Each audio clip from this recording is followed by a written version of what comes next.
All right, y'all, we are back on the O'Shea Blogcast channel. I'm your host, O'Shea Duke Jackson, and joining me for the second straight week is the lovely Rashidah Strober, the dark-skinned activist. How you doing, Rashida? I'm doing great. How you doing? Thank you for having me back again. Oh yeah, we had it cracking last time. I checked the YouTube analytics, our last interview, over 100,000 watch time minutes. So people was very interested in what you had to say. Yeah. So that's awesome. Thank you. Yeah, and this is a new channel, so it's very powerful. Rashida, you are no stranger to controversy, and neither am I. Me and you are probably some of the most controversial Black YouTubers that have been on the site maybe in the last few years. But one thing that you disagree with is censorship. Talk to me about what you feel about censorship and how it's affected you. Right, absolutely. First of all, let me preface this with saying a lot of people don't know my academic background, and it's the way I feel. It's really informed by my academic background. I have a bachelor's degree in history and a master's degree in political science, and I also taught American national government at the college level for about 2 years. And so, of course, if you're teaching American national government, you're dealing with the Constitution. You're dealing with the Bill of Rights. The First Amendment guarantees us the rights to freedom of speech. And I will give this disclaimer. I want to just say this. The only time that I feel this whole, we got this whole flagging campaign going on. The only time I feel that a YouTuber's channel, I don't care what race they are, should be taken down is if that person is inflicting or threatening to inflict bodily harm or violence on someone. If a person is not doing that, you should not be trying to take that person's channel down just because you don't like what they have to say about you. Going back to me, I came on the internet, I brought dark-skinned activism onto the internet. And since that time, so many things have happened. I'm probably one of the most attacked, I would say in the top 5 attacked Black women to ever hit the internet. And throughout that whole time, and I can tell you right now, I have received detailed legal advice from people over the years. This was dating back to 2014 on how to sue a certain individual that people saw as defaming me. And never once did I entertain the thought of doing that. Because here's the thing, the right to freedom of speech, number one. Number two, I'm the one that chose to come online and speak about dark-skinned activism, speak about my experience as a dark-skinned Black woman. I chose that. If you're coming online and you're speaking about any topic, you're not going to have everybody jumping on your bandwagon. You're going to have the pros and the cons. So you know this going in, if you have any intelligence, in which I'm pretty sure that these people, they're intelligent. They realize this. And so, like I said, I never flagged anybody's channel. The people that don't like people, if you go on YouTube right now, there's so many videos that people have made about me. I've never flagged their channels because they have a right to express what they think about what I'm saying. That's their right. Just like I have a right, if I don't like it, I can come back on there and I can rebut it. I can come on to forums like yours and talk about it. We can all do that.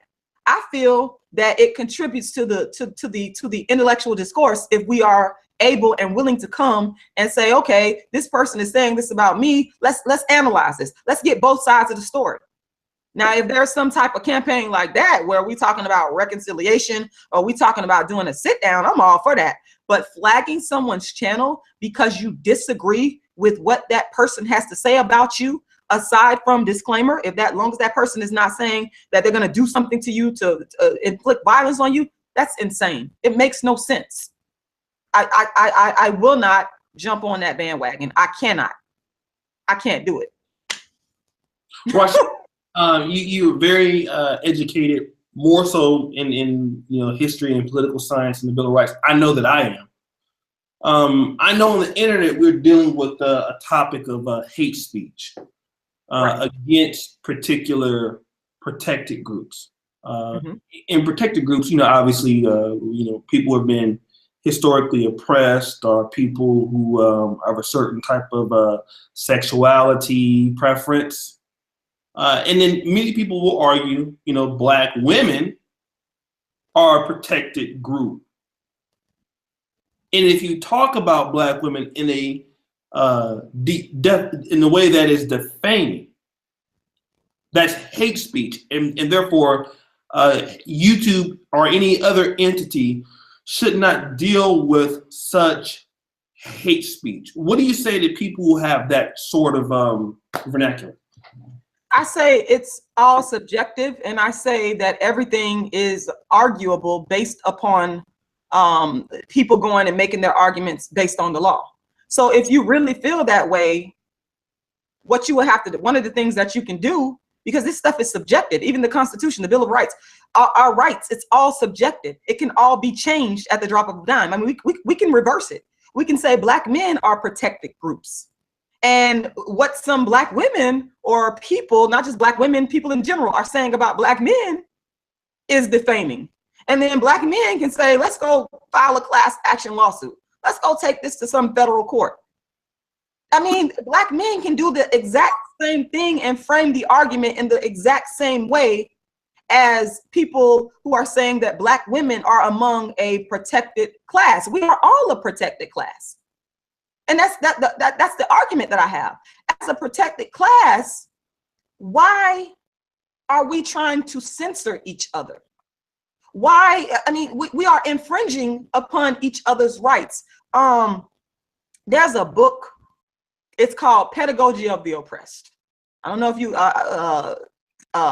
his name is on, the author's name is on the tip of my tongue, but the book is called Pedagogy of the Oppressed. And he talks about, in this book, the psychology of oppressed people and how there's infighting. When they're oppressed and, you know, they're discontented, they take out their anger on each other.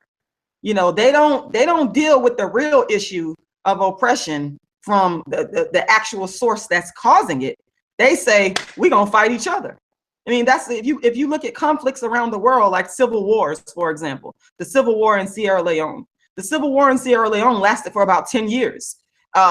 In my humble opinion, it was outside influences that caused the Civil War. But you had the infighting going on between the people in the country because of all the frustration. It's the same dynamic that's going on with Black men and Black women. So the question is, why are we not coming together and talking to each other about this? Why are we trying to further oppress each other? It makes no sense. And let me speak for myself. I, as a Black woman, I know that some of the things that Black men on YouTube are that you're saying, it's true. I've heard, I have 5 brothers. Hello, I don't have no sisters. I mean, I listen to them. It's common sense. I mean, I just think that some of us are not being honest. And disclaimer, I might say this throughout this talk. I am not referring to people who want to inflict bodily harm. I do not advocate for that. It's unacceptable. Get their channels off YouTube. And that's anybody, not just Black men, anybody. Okay. But the thing is, a lot of the stuff that the Black men are saying, let me just say this as well. I also feel, not that I feel, I know, because see, I've actually done my activism on the ground level. I've worked in Black community organizations, and I've protested and marched and fought on campaigns to release Black males from prison, police brutality, all that. I've done it. Okay, shout out to the Uhuru Movement Chairman Omali Ashitela. Shout out to all of them. Okay, let me tell you something. I know firsthand, and I've seen firsthand, the disenfranchisement of Black males. We cannot deny this. I worked in the school system. I've seen it.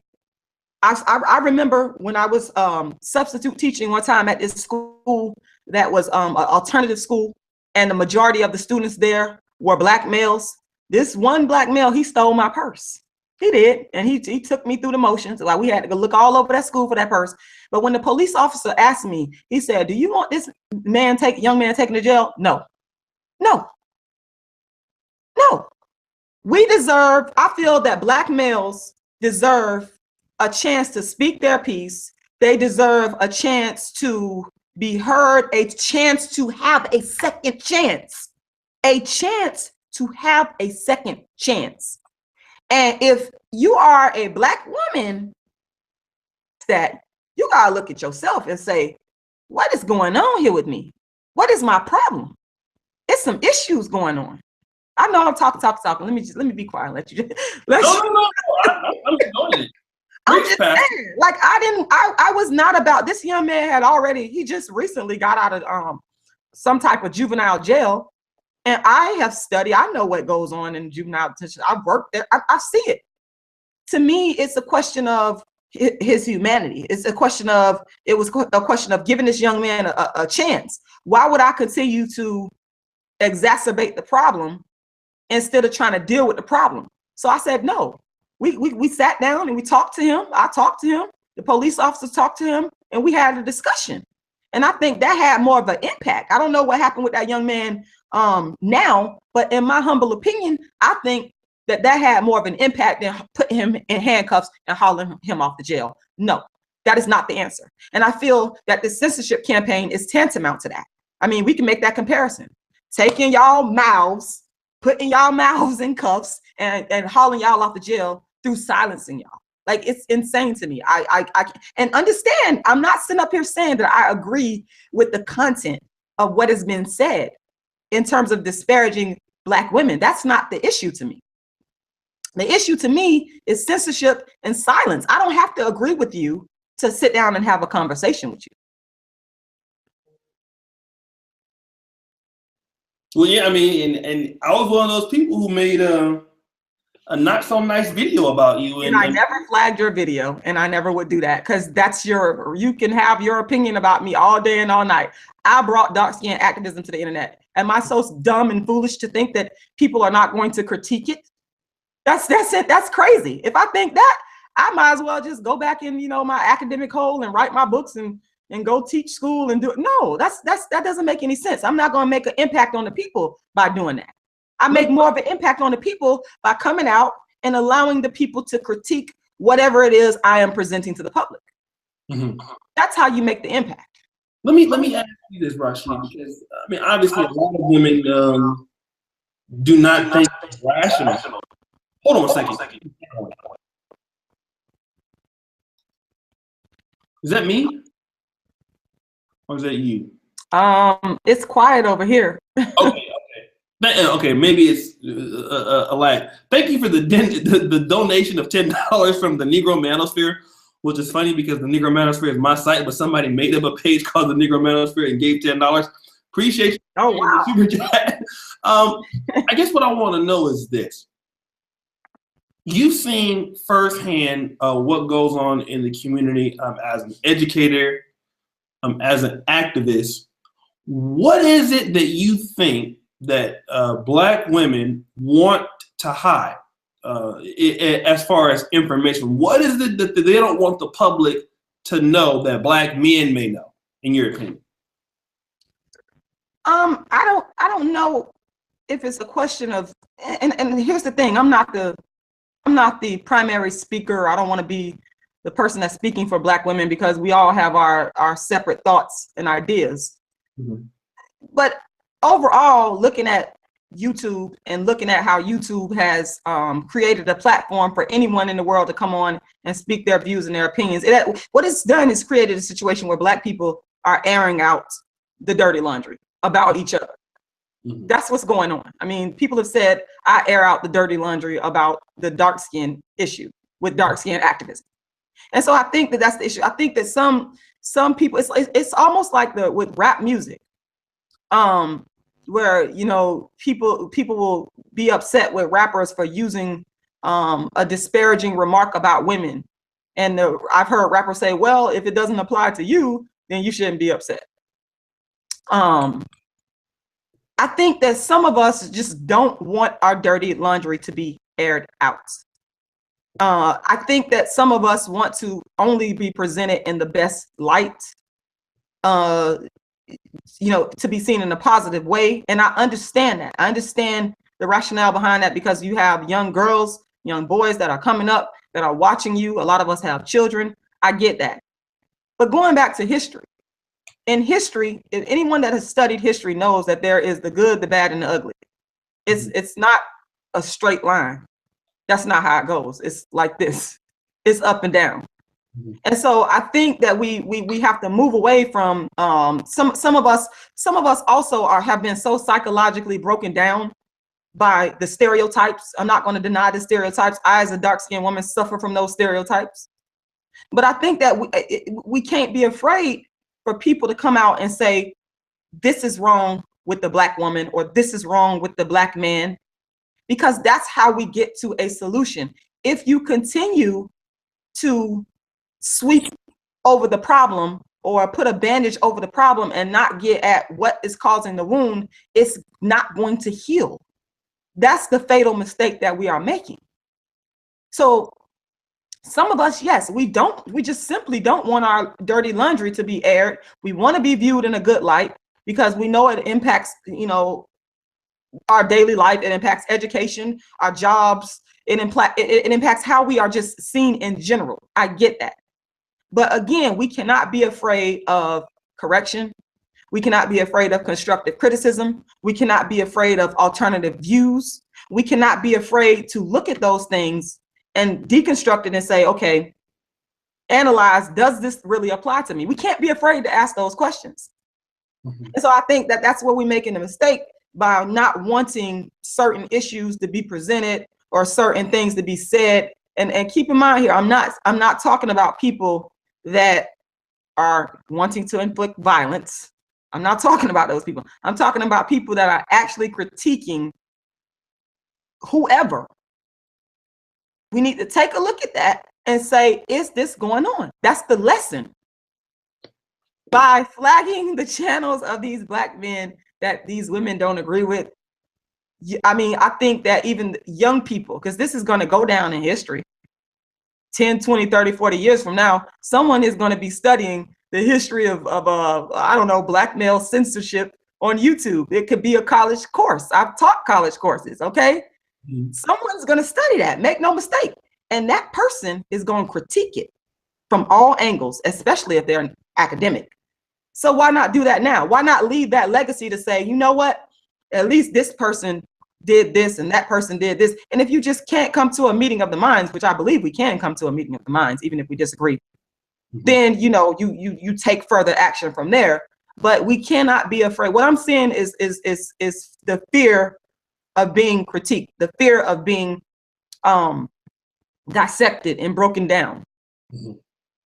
And that's the issue. Let me now that you mentioned that, because one thing that I will say, now, Black men, we are not also perfect. I'm a big Black male critic. I have hundreds of videos critiquing Black men, and I have heard other Black men critique Black men. One guy in particular, David Carroll. I don't know if you ever heard of him before. You ever heard of David Carroll before? I haven't. David Carroll is 95% of his content is talking shit about Black men. So, and I mean to say that because Black men do not have a tough time criticizing one another. That's one thing that we can do. We can do it not from a point of view of, let's say, I'm hating on you, but listen, you know, brothers, this is what we're doing wrong, and you know, it's messed up. Now, Black women have no problem critiquing Black men, which when they critique Black men, some of the things, I mean, a lot of things that they have to say, I mean, I couldn't disagree with all of it. I have to, you know, be honest. What I have saw, though, is Black women have a hard time, one, critiquing each other. You would hardly hear it. And you damn sure will get an outrage if Black men critique Black women. And I understand also if Black women critique other Black women, it's almost like they are shunned, or they are pushed off or silenced. For it's like they committed a treason against the sisterhood. Have you seen that? I mean, in your personal life, in your activist life, what I'm talking about here, does this ring a bell at all? Yeah, it does, because to be honest with you, since I brought dark skin activism onto the internet, I have not focused on Black women. I mean, I would say 98% of my focus has been directed towards Black men in terms of bringing the Black man back to Black women, and specifically bringing Black men back to dark skinned women in balanced numbers. So within doing that, I've gotten a lot of flack from Black women who have sent me messages, some of them have cursed me out. And I ignored it for a long time. I just continued to focus on, I'm the type of person, once I'm on a mission and I focus on something, I'm laser sharp on that. So I did not pay that any attention because my focus was, Black men and what I had to say to them in terms of me being a dark-skinned woman. So I myself did not speak on Black women or even critique or talk about the Black women who were attacking me for my views. I left them out for a long time. The reason why I'm starting to talk about it at this point is because you literally can't avoid it. You can't avoid it. And I've gotten calls from some Black women tagged on Facebook from some Black women who they make the assumption that because I have said what I've had to say to Black men, that I am going to jump on board with the censorship campaign. And it's incorrect. So in that sense, I've almost been forced to come out and give my position on some of the things and speak on some of the things that these women have actually done to me over the years, because I've never addressed it up until 2017. I mean, I might have made a few videos on YouTube and sprinkled it and talked a little bit about it, but my focus had always been a Black man. But so, I had to come out and say, hey, look, these Black men, they're not flagging my channel. They never, even the ones that disagree with me, even the ones that made videos about me, in my mind, I'm creating a dialogue, and that's exactly what I want to do. I want to create a dialogue, whether the dialogue comes out in a way that, like you take off on an airplane. I heard somebody make this analogy. I can't remember who it was. It might have been Les Brown or somebody. Anyway, how a plane takes off and it's turbulent at first, but eventually you get to a smooth landing. That's how it goes. That's how it goes with activism or any type of movement. It's not going to be all sunshine. So the thing is, in this walk, I have to now come out and say, look, I cannot support these women in the censorship campaign. And some of you all have been mean to me. You have been rude to me. You have a lot of them have followed me on social media and, like I said, cursed me out. They have attacked me, and I just never said anything about it because, again, my mission was always the Black man. And in my head, I'm thinking, let's bring us together. That's always what I was thinking. So I wasn't thinking about it in terms of, oh, let me just go over here and start beefing with my sister, or let me go over here and make a video about. I've never done that. But I have to draw the line. Excuse me one second. But I have to draw the line when you want me to jump on a campaign to silence people whom I'm trying to create a dialogue with. So I feel it's only right for me to come out and speak about this and say, yes, some Black women have to be corrected. They have to be corrected, and some Black women need to correct Black women. We need to do that. It's all a part of the growth. It's all a part of the growth. And that's something that this whole flag campaign has literally forced me to deal with. Literally thinking back to all the attacks that I received from, I had this one woman, she followed me all over social media, cursed me out, threatened me. I mean, she would not stop. So I mean, this whole thing about being attacked is nothing new.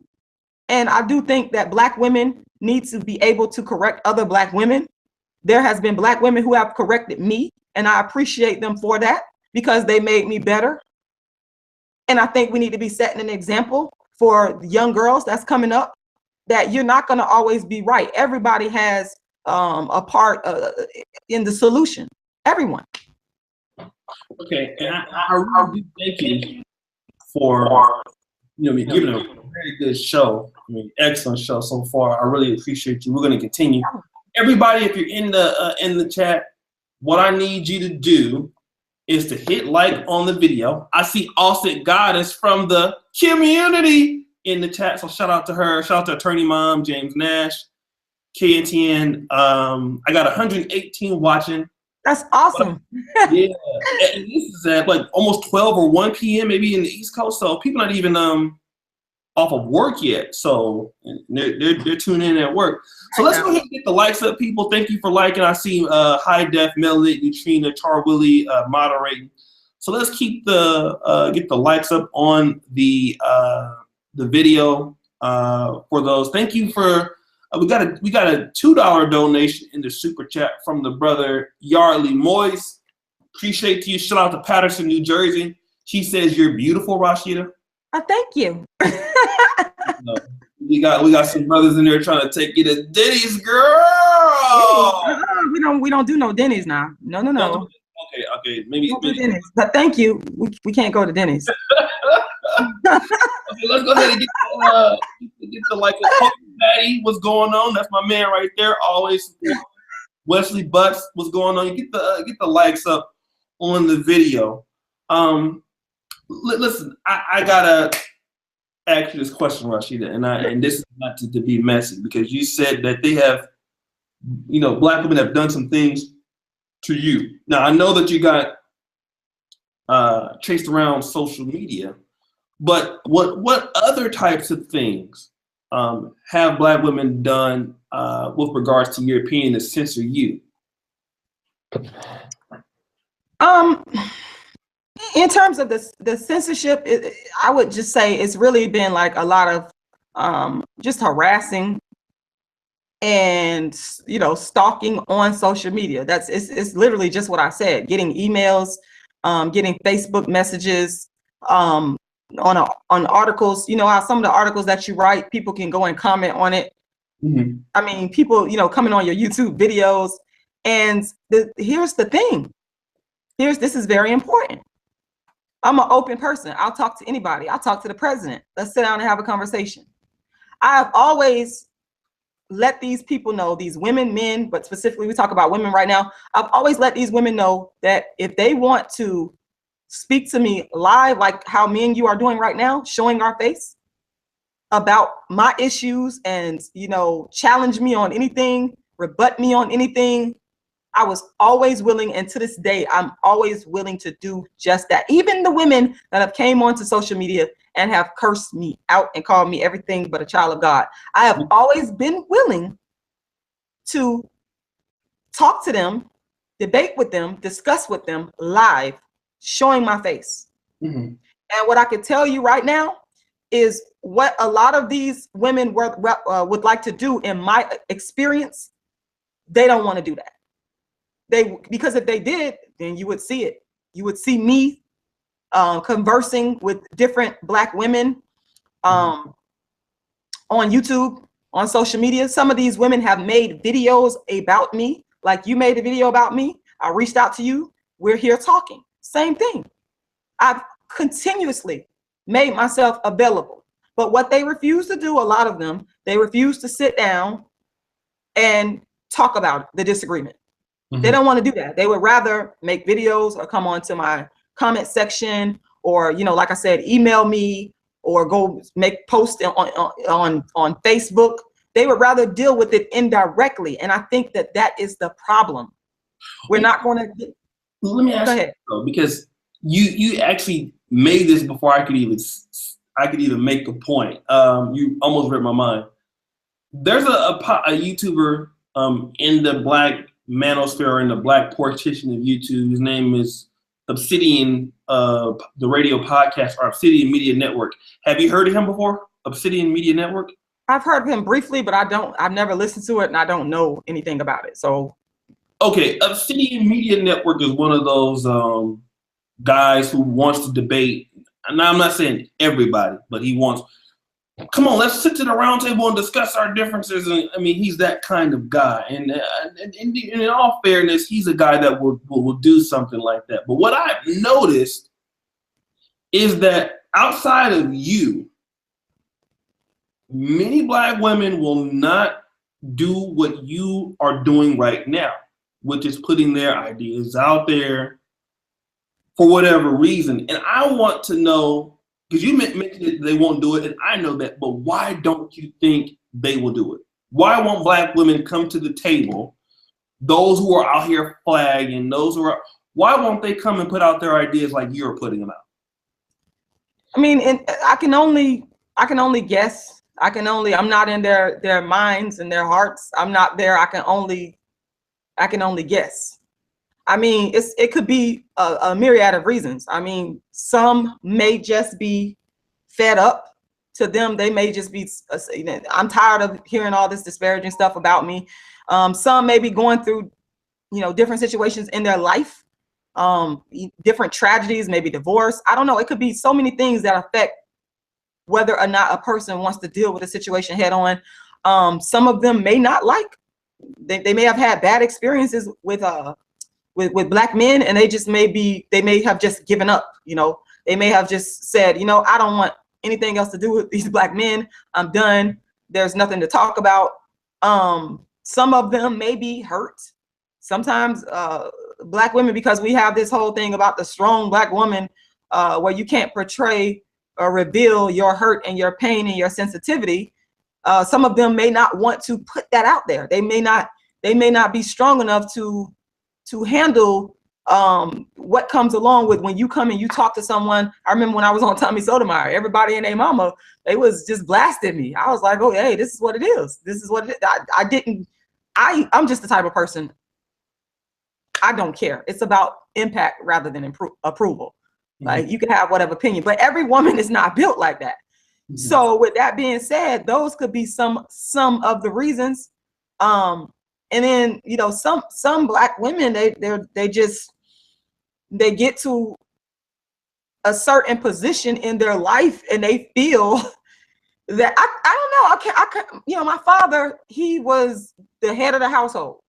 Mm-hmm. When he got married to his wife, and I saw their interaction, she respected him, he respected her, and they just had this nice ebb and flow. And I saw that, and she respected him as the man, and she had her role to play, and he stayed in his lane.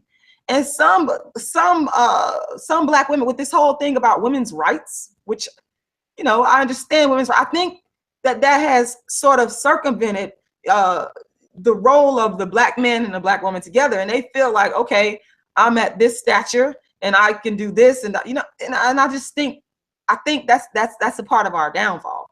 I think that we have to realize that the man is still the man. I mean, that's just, I think some of us are not understanding that, because we have been born and bred in this system that is teaching us all these different things about ways and means that men and women are supposed to interact.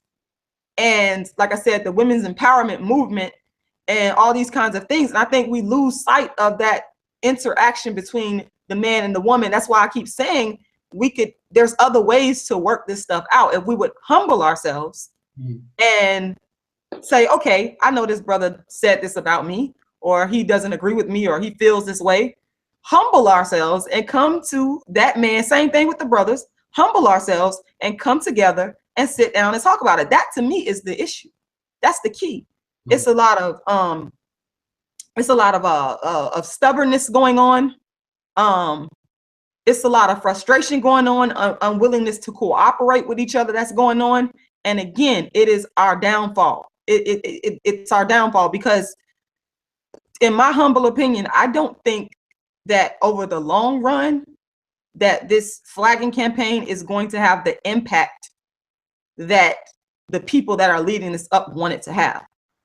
Because we're all interconnected. As you still a Black man, you still a Black woman. How do you think you got Black? You came from a Black man and a Black woman. So why are you fighting against the very people that you came from, instead of sitting down to try to work this thing out? Put aside I talked enough. No. I'm gonna come back. You're doing good. Whenever you come on, I like to just listen. I'm learning too. And one of the good things about doing a good interview is letting your guests talk. And that's one thing I want to teach everybody, that if you want to have a successful Google Hangout, if you want to have a successful online radio show, if you have a good guest like Rashida who can control or can carry on the conversation, ask your questions and let your guests speak, because that's how the show is good. I hear a lot of people that do interviews, and they're always cutting off their guests, and they're always trying to, you know, chime in, and it makes it for a bad flow. So this is what we're doing here, and people are really congratulating you, Rashida, on the show that you're giving today. Oh, thank you. I really want to shout out to my moderators. Now, these dudes donate like damn near every day. I think these niggas rich. High Def, you gave $20 and Ray Clemens. You brothers, man, do so much for me as it is. And I mean, just moderating when you guys have a chance. I really cannot thank both of you brothers enough. You not only moderate on my channel, but you moderate on Angry Man's channel. Show that's Char Willie. That's how I got introduced to the three moderators that I have now. And I just cannot say them, and also Neutrina. I really cannot, you know, thank you enough for what you do when you guys come in here and do what you do, man. I mean, like y'all really support what we're trying to do. High Def. When I first started the Negro Manosphere, he was one of the first people that actually subscribed to the site. Was one of the first 25. He said, "Man, I'm really proud of what you're trying to do." And I think I'll never forget that. That was a few months ago. I still got that email. Sometimes I still go back and look at it, and I just really appreciate what the brothers been doing. You know. Period. I think the nigga is a millionaire on the low. But thank you anyway, Black Lion. Thank you. You know, all of what you guys are doing. And before we continue to go on to the show, what I've been trying to do with this channel, without me just ranting and going on my little raves and my videos, as you've been seeing, I've been bringing people on who are very bright to the channel doing hangouts that come from different walks of life. Y'all saw yesterday we had Aaron Clary. Aaron Clary gave one hell of a fucking interview yesterday. White guy wrote the Black Men's Guide to Poverty. The day before we had Steve Dean Williams, the Dayton coach. Tomorrow we got JR Wisdom. Thursday we're gonna have Exonatos Clutch. And then I believe within the next week we're gonna have some other people that's coming on. So we're trying to really bring people on to the platform that you can benefit from, that you can get a different experience from in the community. And then we will also have Al Greaves on hopefully this week. Alan Roger Curry will be back this weekend. So once again, we're trying to mix it up for you. Rashida, I gotta ask you a question because you've been making so many good points. I have my pen, and so when you say something, I actually write it down as a follow-up question. but before we go back to why you don't think the censorship is gonna work, I really want to know, because you said the Black women, you know, they are under the pressure to be strong Black women. Right. What is a strong Black woman in your opinion? A strong Black woman is I see it, a strong Black woman as a social construct that is the product of our history in America.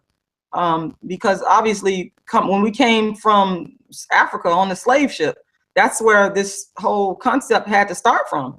I mean, the strongest of the strongest survived. You know, you had reports of women who had babies who were jumping over the ship and killing themselves because they didn't want to be enslaved. And then once we arrived here, you know, the abuse, the rape, the neglect that we had to undergo, all of those things contributed to this whole notion of the strong Black woman, to where we were not protected. So to me, the strong Black woman is a social construct that I feel has started in the United States, and it's followed us to the point where now we have to, sometimes you have to be so strong to where it pigeonholes you into not being able to show your weakness and your vulnerabilities. Mm-hmm. And I think that that's a part of what is going on with this Black. I think that these women some of these women don't want to just say, I'm hurt, Black man. I'm hurt by this. I'm hurt by you talking about me or saying these negative things. That hurts my feelings, because we have to project this attitude of strength. And I get it. I understand. I am a Black woman, but I'm also a very fragile Black woman. Understand that clearly. And I'm saying this, I want everybody to know this. People that know me, they already know this. I'm a very sensitive Black woman. Little things a lot of things hurt my feelings. If you look at me and I feel like you're looking at me the wrong way and you don't think I'm cute, I might have my feelings hurt. And I admit to that. No problem. If you say, Rashida, you ain't seen me in a while, and you say, Rashida, oh, you done gained a little weight. That might hurt my feelings. But I also can look at myself and go, you know what? Maybe I have gained a little weight. I need to go do, cut some calories some more, get a little bit more cardio in there. I take that and use that as fuel to make myself better. You know what I'm saying? So this whole notion of the strong Black woman, we don't have to wear that. We can be vulnerable. And I think that vulnerability is something that would strengthen us in regards to how we interact with our men, instead of just taking this stance of, I'm going to fight you because I'm not at war. I'm not at war with no Black man, and I ain't in competition with no Black man. I'm just going to say that outright. I'm not competing with you. For what? That's insane. I'm not at war with you. I want everybody to, while we're in the chat, I'm posting Rashidah Strober's channel.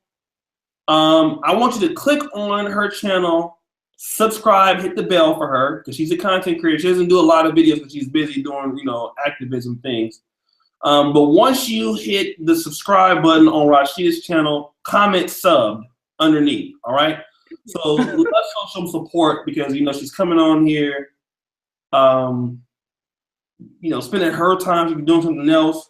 She came on last week. We gave away, well, we're not paid for them, but we gave away some books. So what we want to do here is support her. She's coming on here sharing her experience. For many people, this could be a hostile situation coming over to a Black YouTuber like mine. It's controversial. She's doing it anyway. So let's go ahead and subscribe to her channel. Click the link and just comment, subscribe. That way I know that you sub to her channel, and we're supporting her and what she's doing. Thank you, KG Littlejohn. He's subscribed. Thank you very much. Thank y'all. I appreciate that. Continue to do this and subscribe to her channels like we do everybody who comes over. For example, we did the same thing with Aaron Clary yesterday.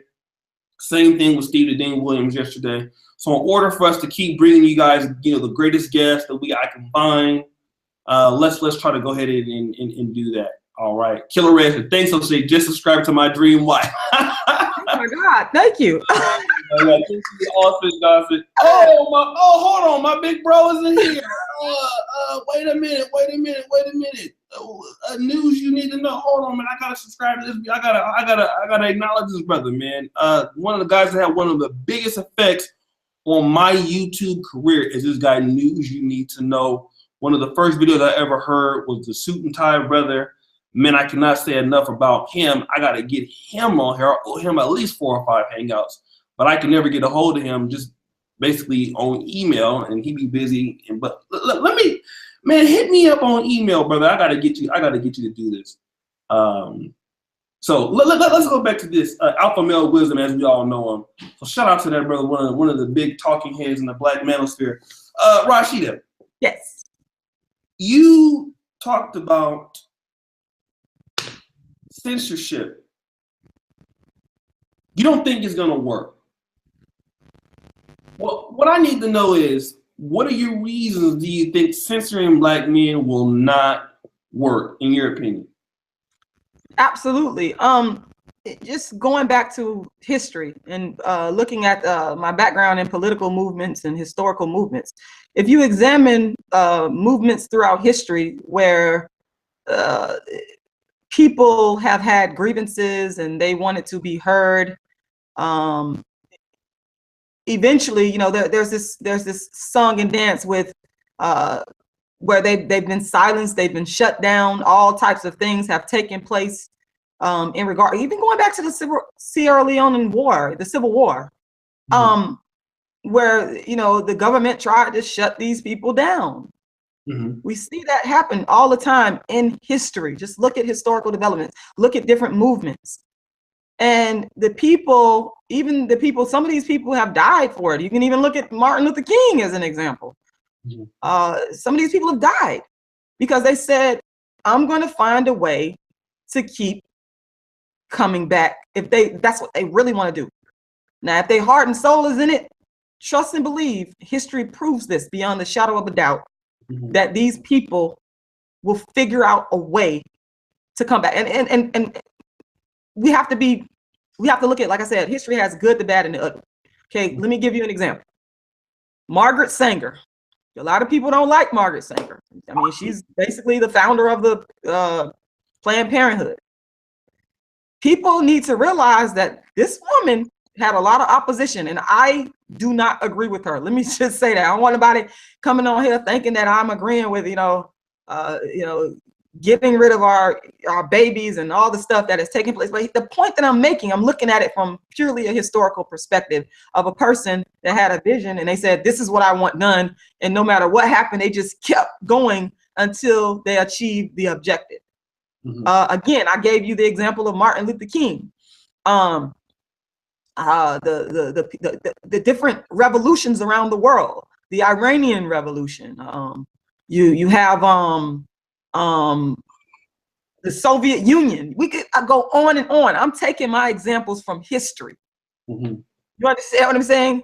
The revolutions that have taken place in Latin America. Look at Haiti, for example. That was a really good one. We could literally go on and on and on. Someone's calling me on Facebook right now. I'm sorry, I'm in an interview. But we can literally go on and on and on. I'm gonna get back to you, sister, about these people who have just kept coming back because it's what they believed in. There was nothing in the world aside from death that was going to stop these people. So while you could, I'm not in a battle with black men, but I'm just saying, some of these people see it as a battle or a war. You could win the battle, but I don't think you're gonna win the war, because history has proven that people that really want to get their views out there and accomplish their objectives, they're just gonna find another way to do it. So it would behoove you to sit down and try to talk it out, to be diplomatic. That's what the United States, that's what governments around the world, that's what they do. Rather than going to full-blown war, they do try to be diplomatic. They try to sit down and have talks with these different leaders, try to hash something out, work things out. I hate to even say this in the context of black men and black women. It's just crazy to even say this because, like I said, I myself am not at war with no black men. I don't want my daughter growing up thinking that, oh, you're supposed to have a war with a black man. What? That's how you got here. You got on earth because I made love to a black man, not war. That's how you got on earth. Well, let me ask you this, because you made this statement more than once. It's a very interesting talking point. You keep reiterating the idea that I am not at war with black men. I am not competing with black men. I keep hearing you say that. So my question is going to be one word: why? Why are you not in competition with black men? There's no need to. I'm trying to come together with black men. I'm supposed to be with a black man. That's what I mean, to me, the notion is just absolutely ridiculous and insane. It doesn't make any sense. And I feel that the things that we see going on in terms of the flagging campaign, in terms of the black men who have, made disparaging comments against black women, and the back and forth, some people, they see it as war. They see it as a battle. They see it as a fight. But I personally am not here to fight and war with a black man. I am here to tell you, this is how I feel. How do you feel? Let's work it out. Let's reconcile. That's always been at the heart of dark-skinned activism. That's very important. It's never been about warring and fighting, because think about it. Let's go back to Africa. Let's go back, or any country. It could be, I don't care if it's India or Asia. There's always infighting. There is always infighting among. Just think about your family. The brothers and sisters in a family don't always get along. Within any group, there's always infighting. Does that mean that you have to war with the person? go to war? No, you don't have to do that. You sit down and you figure out, okay, what's your grievance? Here's my grievance. Okay, this is what we're going to do about it. There's a concept going back to Africa. There was stateless societies in Africa prior to Europeans coming in. There was something called stateless societies. You could do the research yourself. You don't have to believe me. And it basically was that everybody in the village, they came together and they decided. There was no one person making the decision. Everybody decided. So that's how I know that it can be done. Our history gives us an example of that. Stateless societies in Africa. So, and everybody has something to contribute. Everybody is important. So with that being said, there is no need for me to go to war or go to battle or compete with Black men. And I understand why some of it's happening, because again, going back to our situation in America, it has created a situation where a lot of times Black women can get things done or get access to things faster than Black men. That is true. Even with my own ex-husband, I remember one time when before we got married, he was at the wash house and he was there, and I came to the wash house, he washing his clothes. And he was like, oh my God, I can't get my change. I've been calling this phone number and they won't refund my money and my clothes is stuck. And I was like, well, where's the phone number? I get on the phone and I call and I'm like, we got a situation with I can't get my money back, da da da da. The man came down there straight away and gave me back my money. Go figure. There's other situations that have happened involving me and a Black man where the same thing. They were saying one thing, the same thing I was saying, but because I said it and came in, we were able to get things moving along faster. Mm-hmm. I've seen this. So it's like, why can't the Black man is in a sense marginalized? The Black man's voice has been silenced. People don't want to listen to Black men sometimes. People have stereotypes of Black men and how they may look, how they may act. My ex-husband is very tall, slender, super dark skin, natural kinky hair. He has a PhD, but who knows this? Because he's walking around every day in some jeans. But because you have this stereotype of what a Black man is and how they act, you don't want to do X, Y, Z. So sometimes, I was able to do certain, so, it's all about working together and not feeling like I'm here to compete with you or battle with you or war with you. I'm not here for that. I'm here to be your helpmate and work with you, because that's what we're supposed to do. Like, that's common sense to me. That's how I see it. Very good response. I'm going to ask you another question here, but before I do that, shout out to everybody that's in the chat. We have 152 people, or 55 watching. I just seen King Richards come in. Shout out to him. Hey, James Nash still there. I need you brothers to do me a favor. If you're just coming, our brothers and sisters, whoever you are, please come in and like the video. And the reason why we ask you to do that is because YouTube promotes the video as we are doing. This is a very, very awesome stream. And once again, we want to be able to promote this. So please, let's go ahead and like the video and support the video if you're just coming in. Thank you so much. I see 104 likes up on the video. 106. All right, let's keep going. Thank you, Big V. He subbed to your channel. Thank you. Let's continue to get the subs up on the channel for Rashidah Strober here. Keep getting the likes up, and we're going to continue the interview because she is dropping knowledge today. I'm just hella quiet. So, thank you. 110, 112, 140. Let's keep the likes coming up. Thank you. I really appreciate all of you supporting the stream. Rashidah, let me ask you this. You did answer why you feel that you don't need to compete with Black men. And it was a very good response.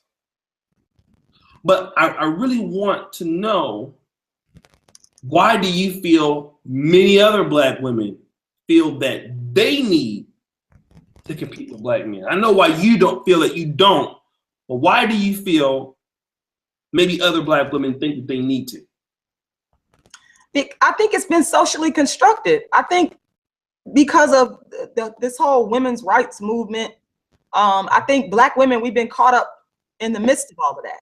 And I'm not saying that the women's rights movement is a bad thing, but I think sometimes we lose sight of what we need to be doing as women in terms of a man-woman relationship. And because Black women, again, have been given, in my opinion, a lot, it's a disparity in terms of the opportunities in comparison to Black men and Black women that we have been given. I think that has put us in a position to feel like, okay, I make this amount of money. I work for this corporation. I have this title, to where some of us, not all of us, have not understood that we have to still humble ourselves, and we have to remember our relationship as women in terms of man-woman, the man-woman relationship. That, you know, it's not all about your job title. It's not all about how much money you make. It's not all about the car that you drive. How are you as a woman? You're still a woman. Ain't I a woman? That's what Sojourner Truth, I believe. We're still women. And so I think that that's where the competition part comes in, to sometimes where you have these women, they're in these high positions of power, and they take that from the boardroom to the bedroom, if you will, you know what I'm saying? Or to the living room, or to the kitchen, or wherever, to the house. They take that, and they don't understand and recognize their role as women. And like I said, I'm all for women empowering themselves. I'm all for women getting education. I'm all for women being in high positions, but it's just that balance there that I think is missing with some of us, that we're not understanding, that we're losing sight of our place as women. And then some women, as they get older, they start to see that. Because I've even, let me tell you, I've even heard some women say that they wish they had to focus more on developing a relationship rather than pursuing a career or pursuing their education. They wish they would have struck a balance between the career goals, the educational goals, and the goals of marriage. You know, and some of these women in their older age, because they didn't put time and energy into that, they find themselves alone. And I don't like seeing Black women alone. These are my views. Some of y'all might disagree. I personally don't want to see a Black woman alone. I think that she should be married, or, you know, in a relationship, because this is what I have personally seen in my own family. My mother may not have the best relationship with her, but she has been with her husband for close to 40 years. And they've had ups and downs, ebbs and flows, all of that. But they love each other. They still together. I have brothers who have been married for 15, 20 years. Let's see, I have my grandmother, give you an example. My grandmother was 95 years old when she passed away. My grandmother had a boyfriend up until that time. And there were people in my family that were mad. They were like, why do you have a boy? Why not? That's probably one of the reasons why she was a very career-oriented woman. She raised kids. She was married. But I mean, that was her thing. To her, having a relationship was important. She had a boyfriend. That's, like I said, that's probably what kept her alive for so long, because she understood. And that's one of the things I want to say about disagreeing with someone. My grandmother, God bless the dead, she did not like me because of my dark skin. She would make disparaging, I mean, God bless the dead. It is what it is. But here's an example of me being able to see the good side of a person, even though I may not agree with them. What I learned from her is that the relationship between a man and a woman is very important. It's vital to life. There's even studies that prove that people that have a good sex life, they live longer. Yeah, there's studies out there. So the thing, my grandmother, I'm going back to her. She gave me an example of that, a real life example of the fact that, oh man, may I just quickly say I gotta say shout out to this person. I'm just getting a message from her. Go ahead. Thank you, Dorothy. I love you so much. This woman is a beautiful Black woman that has been supporting my campaign. I love you so much. This man, thank you. I'm not gonna tear up on here. But my grandmother, I just want to say that real quick. I just got a message from her. I just saw it pop up on my screen. But my grandmother showed me that example of the Black man and the Black woman surviving throughout time. And I'm like, whoa, even against all this opposition. And she raised my brother. My brother, he's so humble and so wonderful and so brilliant. He has his own story. One of these days, hopefully he'll connect with you. Anyway, she raised my brother, took care of him, and he became this wonderful man. He has his PhD, and he's just an excellent human being. Married to a Black woman for about, I think they've been married for about almost 20 years now. He left her alone. He wouldn't bother her. Let grandma do what she got to do, because he understood the vitality in that. And so I think that these are the things. This is what I want to focus on with the Black man and Black. I don't want to be. That's why I said I'm not fighting, warring. I'm not at war with you. I'm not in competition with you. It's about love and reconciliation. That's how I see it. I know I just said a mouthful there because I'll be talking. I like to talk. But yeah, I hope I answered your question. No, you did. You answered the question. You answered the question very, very well. Let me check this out here, because I think maybe Poker Zaddy should be back on the chat. I think he was accidentally removed. Poker, if you're in there, let me know, because if you're not, I don't know how. Anybody know how to unblock somebody from YouTube live chat? Let me know, because I'm trying to figure this shit out and I can't. But I'll figure it out before he's always supporting the channel too, so trying to get him back on here. While we're doing that, you talked about one question. Before we do that, y'all like the video, first of all, before we get into the damn thing. Like the video. Hold on a second. GoChocolateHoodShow.com. Hold on, nigga. This is not for you to be out here. You know what, nigga? I'll put you in timeout. I hate niggas trying to come in here. Oh, Poker's 85, I found out. Okay, thanks. Like the video if you're in the chat. And I appreciate you if you're doing that. Frankie, what you can do, if you're on the Android phone, you can hit the star, or sorry, the super chat button. If you want to do that and to donate to the super chat, you can hit the, if you have an Android phone, you can hit the $ in the super chat. If you want to donate to the podcast, you can also go to the PayPal link. Hold on a second. Poker Zaddy was just timed out by Char. Y'all just brought him back. Y'all just put him back. What the hell? Okay, hold on a second. Man, y'all niggas is trigger happy in the chat.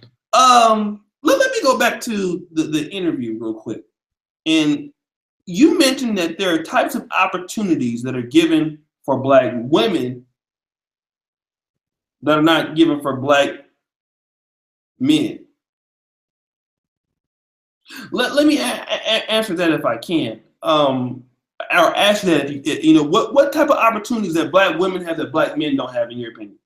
Well, I just think what I'm saying is I think it's a little bit easy. It can be easier for Black women sometimes than Black men, simply because, I mean, you're a woman and people are more comfortable with you, and the darker the skin tone, the dark skin comes into play as well. So if you're a dark skinned man, you might have it a little bit harder in terms of people feeling comfortable on jobs, educationally. Again, going to the colorism, darkism, scholarly literature, these things have been proven. So for example, there was a study done by, I can't remember the name of the university, but there was a study that proved that darker skinned defendants got the death penalty at higher rates than, for example, lighter skinned defendants.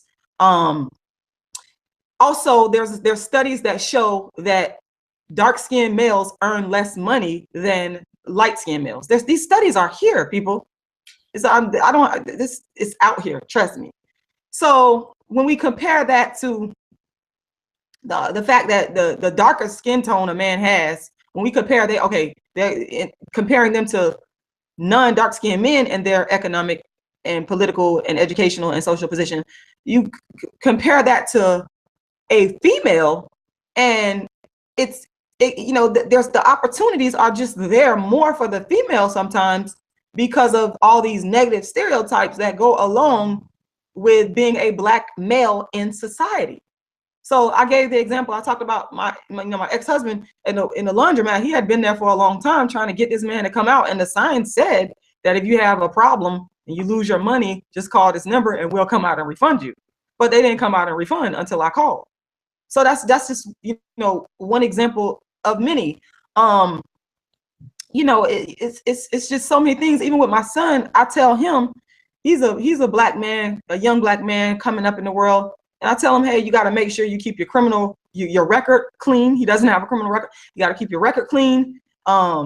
You gotta get your education, because, for example, with a criminal record, it's harder, I argue, for a Black man to come back from having a criminal record than it is for a Black woman, because people see women as more, you know, they're women. So these notions of femininity and these notions of a woman will not do X, Y, Z. You know, the man is stronger than a woman, and so, you know, on a job, a woman might be more likely to be hired or have her criminal record looked over than a Black man who has a criminal record, especially if it's involving violence or something like that.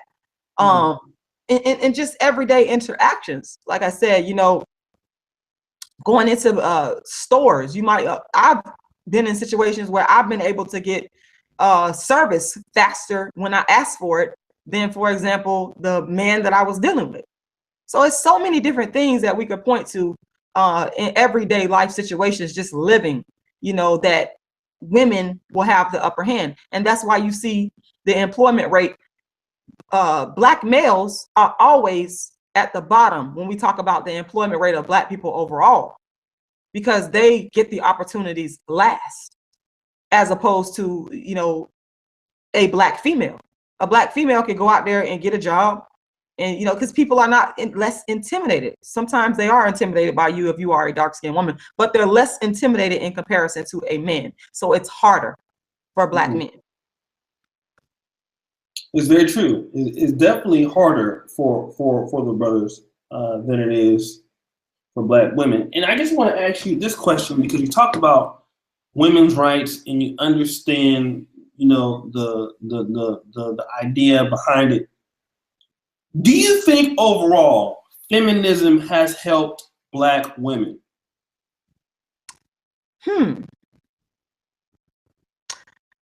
Let me be real honest with you. I have not even, to be honest with you, I am so caught up in my mission of bringing Black men and Black women back together that I have not even entertained notions of feminism at all, because that's not even a part of, see, and I really want people that's watching this to clearly understand this about me. At the heart of what I do is to bring Black men and Black women together. That is central to what I do. I love everybody. I don't have no hate against anybody, but I see the problem with the Black man, and it's always irritated and agitated me where I see this happening in our community. I was in Tucson, Arizona about 2 weeks ago, and the Black women did tell me, they said, Black men don't want us. They told me this. And when I hear, this is not the first time, I hear women who want to be in a relationship with a Black, I am a woman that wants to be in a relationship with a Black man. So all the other stuff, I gotta be honest with you, I have tuned it out and I have put my focus laser sharp on my mission. So I'm not even in it, and maybe that's not a good thing. Maybe it's not good that I haven't focused on notions of feminism and ideals of feminism. I just haven't. I'm just not there. I am so focused on, and I'm thinking about my kids. I have a daughter. I'm always thinking about Lauren and the situation. What's the situation going to be like for her when she grows up and it's time for her to date and get married? I'm thinking about my son. What is the situation going to be? These thoughts fill my mind to the point where I don't focus on anything else, because that's this life of dark skin activism, this life of really working to bring Black men and women back together is what is important to me. I just met with a fan last week. He bought my book. Shout out to you, Les. And he told me, when I hear stories like this, he told me, he said, Rashida, because of you, I went back to my dark skinned wife. I kid you not, this man told me this. I had a 3-hour conversation with him. He told me this. And Les, if you ever watch this, you already know he told me this, because I wouldn't say it if it ain't true. I don't tell nobody nothing that ain't true. And so he ain't the first one that has told me this. He's not the first one. So to me, that's all I see. That's what I'm looking for. That's my ultimate aim and reach. All that other stuff, it doesn't matter in my world. I respect it. Hey, but people must respect, this is the mission that I'm on, and this is what I'm focused on. So I really, honestly, I can't answer that question. The only way I can answer that question is the way that I just answered it. It was a good response. Let me do this real quick before I ask you something else here. Brothers, the Negro Manosphere Facebook page, we had got it up to almost 60,000 likes, and then unfortunately it was shut down last week. So I'm going to bring you back a little slower this time, but I do need your help. I see Professor Mark Keller's in the building. Shout out to him. I see Lavelle Robinson. I need you brothers to go ahead and click on the link I just posted in the chat. Hit the like on the Negro Manosphere, because we need up to 25 likes to select a username. That page is going to be active probably in the next month. So I'm just trying to slowly build it up with people who already are subscribed to us. So again, I'm posting the link in the description. I need everybody that's watching this video. I have 156 people watching right now. Go into the comment section, click on the Negro Manosphere, go up and hit like. Okay, so if you have a Facebook profile, let's go ahead and do it, because we're going to get the page back cracking, get the page back jumping again. We're going to do some good contests on the Negro Manosphere, some good giveaways, stuff like that. So go ahead. For those of you, if you don't do Facebook, I understand. This is for those of you who do Facebook. Thank you, also Goddess, for your like. And I just need some brothers to keep coming on here, clicking on the Negro Manosphere. We were sharing videos of other YouTubers and everything like that. So once again, if you're on Facebook, hit the Negro Manosphere, go to the Facebook, like the page, like the fan page, because we're going to be building up a great fan page and linking it up to the site. So that way, if you miss an article on the site, you can just go to the fan page and it'll be there. Rashida, Yes, you have a book, and you did just mention that. Thank you, Mark Keller. We gave 2 copies away last week. yes. Of the book. Right? And shout outs to those of you who had the book. Let's talk about your book. Absolutely. What are the titles? And let's promote that all day if we can. Thank you. This book here, I got it right here with me, y'all. I'm always ready. A Dark Skinned Woman's Revenge is a book about reconciliation between Black men and Black women. The play A Dark Skinned Woman's Revenge is this book is based on the actual play. I wrote the play back in 2006. And have since then, it's a part of dark skin activism. Right now, I'm on the dark skin activist tour. And the first stop was Tucson, Arizona. I'm going to be at the DC Black Theater Festival presenting the play version of A Dark Skinned Woman's Revenge. This book is absolute fire. It's groundbreaking work. I recommend that everybody read this book, because you're going to begin to understand really what it is that this whole dark skin activism thing is about. And then I also have written, this book right here is my baby. This book is near and dear to my heart because it's my experiences. And I realize it's also the experiences of millions of other dark skinned people around the world. It's called Darkism. We'll put it up to the thing here. Darkism, 25 ways dark skinned people are discriminated against. And it's giving you, going back to this whole idea of censorship, it's giving you the no holds barred. I ain't holding back in this book. I'm telling you straight up exactly what it is, how darkism impacts dark-skinned people, and exactly what has happened to me in my life. And so I feel that everybody should read this book. I've also, these 2 books right here, I have available. If you order these books, they're $25 a piece. And shout out to Dorothy because she just ordered 3 copies. Thank you. This lady has actually ordered actually she probably ordered about a good close to 5, 6 copies of the book, because what she does is she gives them to people as gifts. So thank you very much for that.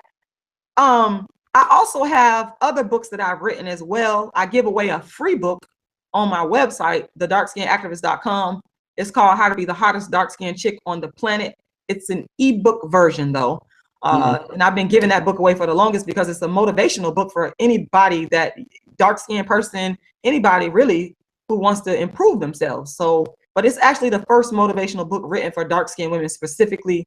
What else? I have a Dark Skinned Girls Triumph. That is actually on YouTube. Anybody can go listen to that. But if you want to really support, get the paperback version of these books, because it goes towards the Dark Skinned Activist Tour. And I've been putting in this work for the longest. I'm working on my 5th book now, Inventing Dark Skin Activism. Oh man, I can't wait till that one comes out. But these are the books that I currently have available right now. So yeah. Okay, and so because last week we gave away 2, and I want to know how, and I'm pretty sure it's a well-written book, speaking from you. And so basically, how can people get this if they want to say, you know, I really listened to what Rashidah said today. I like to support her. I'd like to order her book. How can they order the book? And I'll put that in the description. What's the website? Thank you. There's 2 ways that they can do it. I'm actually going to get the link. They can go to, I have a link, a direct PayPal link that they can go and purchase. The books are $25 each. Okay. And I'm going to find the link here and post it as soon as I get it here. Okay. It's on my Facebook page, because I was trying to make it, people have been wanting to buy the book, and I try to make it easy for them to get it so they don't have to go through too many motions. Right. There is a PayPal link that they can go to. And I will be posting it in the description box in 1 second. And that'll take them directly to where they can purchase the book from, A Dark Skinned Woman's Revenge, or Darkism, 25 Ways Dark Skinned People Are Discriminated Against. And I just put it in the chat box there. I hope you can see it. Okay, let me see. It is a chat box to me in the Hangouts? Yeah. It's the chat box just to you, because I don't see the comments from the people that are watching. Okay, let me go ahead and look at the Hangout page here. And I will probably email it to you as well. I'll email it to you right now, so that way you can see it. I think I see it here. Okay. Okay.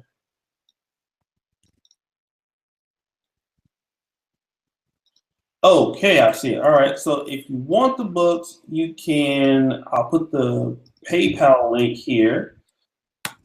That's our PayPal. And last week we were able to, get 2 of those, and those were shipped out. I want you, if basically what she's doing is a very unique topic. I want you brothers to go ahead. I know we had Aaron Clary last night. He had an ebook. She has a free ebook for you brothers who want to do that. If you want to support it and get an autographed copy. Great. Yes. Okay. What you brothers need to do is, you have our PayPal link. I'll put all our information in the description, so that you can basically do that. Also, I need 13 more people, okay, to go and like the Negro Manosphere fan page. See y'all over here tripping. I need you to go into the description, not the description, but in the chat box right now. Click the Negro Manosphere Facebook link and like the page. I got 136 watching. I just need 13 of y'all to do it. So thank you for those of you who did do it. Now for the rest of us, so we can go ahead and get everything set up for you on the fan page. Help a player out. I got only 12. Y'all niggas are stingy. So go ahead and do that. Click that link and do everything. So Rashida, you got a lot of people from our page today. I'm pretty sure they subscribe to you on YouTube. I'm gonna go ahead and promote your YouTube channel again, because these dudes they want to help me out with other stuff. Brothers, they don't like Facebook. It's something about black men do not like Facebook. They'll watch YouTube. I noticed that. lot of brothers do not like Facebook. They don't like Facebook? Wow. Not a lot of brothers don't like Facebook. But on YouTube, I just now posted Rashida's channel, okay? So that you can go there, keep subbing to her. Click the link, say sub in the comment section. Rashida, is there anything else that you'd like to say, and when can we get you back again? Yes. Well, I just want to say I appreciate the dialogue that we're having, because this whole dialogue is really the whole objective.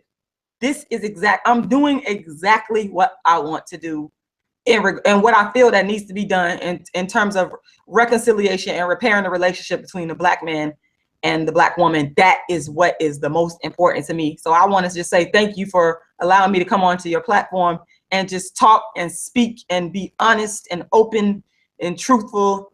And that's what it's all about. That's just really what it's all about. And for the people that's in DC, and sometime in June, I'm going to be in DC. Sometime in June, I got to get the information from the DC Black Theater Festival in regards to the theatrical venue where we're going to be at, because it's called the DC Black Theater Festival. And so I have a one-woman show called The Dark Skinned Woman's Revenge, and I'm going to be performing there. So if you're in the DC area, you better come out and see me. But the most important thing is the dialogue here. And that's the key. That is the absolute key. So thank you. Also, I saw that you're on the Advice show last month talking about the topic. At least he did a story on you about skin bleaching. I want to know if you can come back next week and we can have a whole show on skin bleaching. Absolutely. I would be glad to. I would be glad. Of course. Exactly. Because last week, the brothers donated and we gave away 2 books. Now this week, I want y'all to buy one. Next week, I promise we're gonna give away at least one. So I'll buy one for next week. When you come back on, we give away at least one book to Rashidah Strober. A lot of y'all just thirsty over her anyway. So y'all gonna show up. But y'all been, on the comments, I want to marry her. Oh my God. Sure, by buying her book. That's one way you can start. Next week, for those of you that come, I will do a little bit of a raffle, give away 1 book. And we're gonna have a great conversation on skin bleaching. So once again, all of you, now here's my time to collect emails. All right, I've been promoting like crazy on multiple different things. If you are not subscribed to the Negro Manosphere, what the hell are you waiting for? All right. Now you need to be subscribed to the Negro Manosphere. Okay.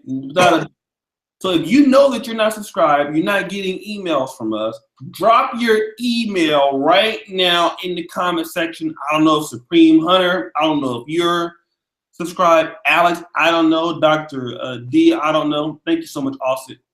But great show next week. Thank you, Ray Clemens. Thank you, Char Willie. Drop your emails if you're in the chat to get subscribed to the Negro Manosphere. We want you to be subscribed. We have the best website in the world, the best blog in the world for Black men, specifically for Black men. So drop your email. Also, before you go, Rashida, I had a question from King Riches. He wanted to know how you felt about interracial relationships. Okay, I feel that the Black community, I'm gonna try to be as real brief and straightforward to the point as possible. The Black community is already in dire straits. We need to rebuild our community. And so what that means is basically we need as many Black men and Black women staying together. Now, me saying this does not equate to, hating people or disliking non-Black. That's not what this is about.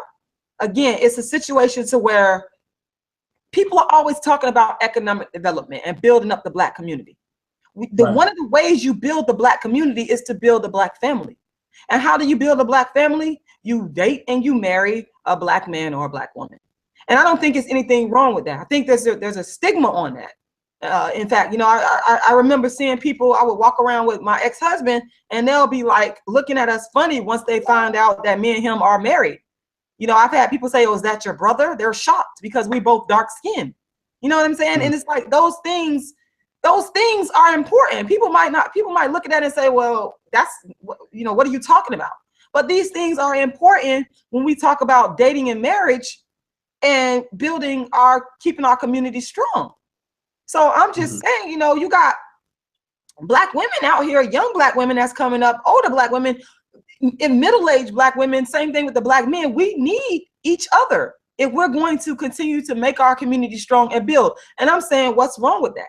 What's wrong with us saying we're going to stay together, we're going to love each other, we're going to raise our kids, we're going to be productive, we're going to go through whatever we got to go through and make it work? What's wrong with that?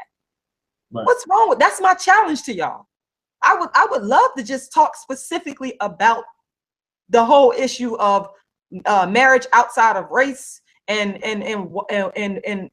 why it's important for Black men and women to date and marry each other. I would love to just spend a whole show speaking about that. You know, and we can also spin that for definitely a link. There's a brother that just commented, C. Taylor. He said he's from Hiram Johnson High School. I know all about Hiram Johnson. I went to Grant High School. So he just shout out to you, brother, from Sacramento, my home city. And Rashida, let me ask you this. Now, since you've been coming on some second time here on the show, how is this different? Because I know you did an interview with Sotomayor. How was this interview, or the interview you've done here, how is it different from his platform when you did one?